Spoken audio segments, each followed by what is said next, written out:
ہمیں معمولی تکلیف ہو تو ہمارے معمولات عبادت خراب ہو جاتے ہیں، اور بہت سارے لوگ پکے نمازی بھی نمازیں ترک کر دیتے ہیں کہ آج ہم ایک لمبی مسافت سے پلٹے ہیں، آج ہم انتہائی تھکن سے چور ہیں، آج اس بیماری میں مبتلا ہیں، آج مہمانوں کی مصروفیات اتنی زیادہ تھیں۔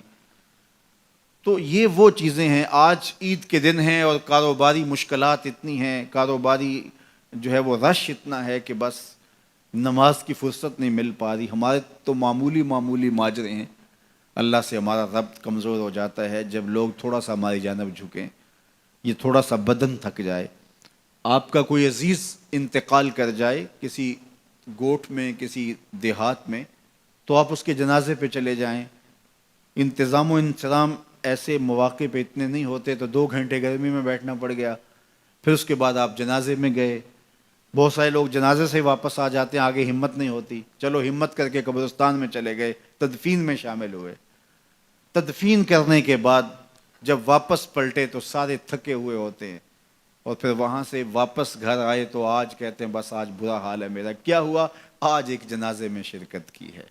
وہ جنازہ اپنے بیٹے کا نہیں تھا، وہ اپنے بھائی کا نہیں تھا، وہ کسی دور پار کے عزیز کا تھا، گاڑی پہ چل کے گئے ہیں، وہاں 5-6 گھنٹے لگ گئے، سپرد خاک کر کے قبر تک اتار کے آئے، اور بدن ٹوٹا ہوا ہے۔ یار ایک جنازہ سپرد خاک کر کے آئے ہو، تمہارا بدن ٹوٹا ہے، مجھے بتاؤ جو میدان سے 71 لاشیں کندھوں پہ اکیلا اٹھا کے لایا ہے، اس حسین ابن علی کا عالم کیا ہوگا؟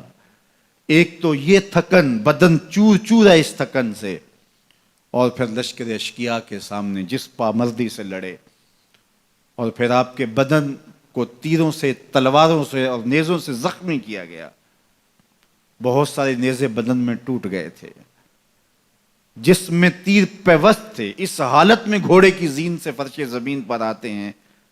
حسین ابن علی کی استقامت دیکھیے، رب سے ربط اور تعلق کا ماجرا دیکھیے۔ وقت نماز کا ہوا تو حسین نے سجدہ قضا نہیں ہونے دیا۔ حسین ابن علی ہمیں بتاتے ہیں کہ اللہ کے ساتھ ہمارا ربط کسی صورت کے اندر بھی کمزور نہیں ہونا چاہیے۔ کربلا سے ہمیں یہ سیکھنا چاہیے کہ ہمارا اللہ کے ساتھ تعلق کبھی بھی کمزور نہ ہو۔ جو تکلیفیں، اذیتیں، مصائب بڑھ جائیں تو آپ کے سجدے بھی بڑھ جائیں، آپ صلاۃ الحاجت بھی پڑھیں، نفلی عبادات میں بھی اس کے حضور سجدہ ریز ہو۔ تمہیں خوشیاں زیادہ ملیں تو سجدہ شکر کرے اس کے حضور، خوشیاں زیادہ ملیں تو پھر بھی سجدے بڑھ جائیں، غم زیادہ ہوں تو پھر بھی سجدے بڑھ جائیں۔ معمول کی زندگی میں بھی رب سے تعلق کمزور نہیں ہونا چاہیے۔ یہ کربلا کا سبق ہے جو ہمیں سیکھنے کو ملتا ہے۔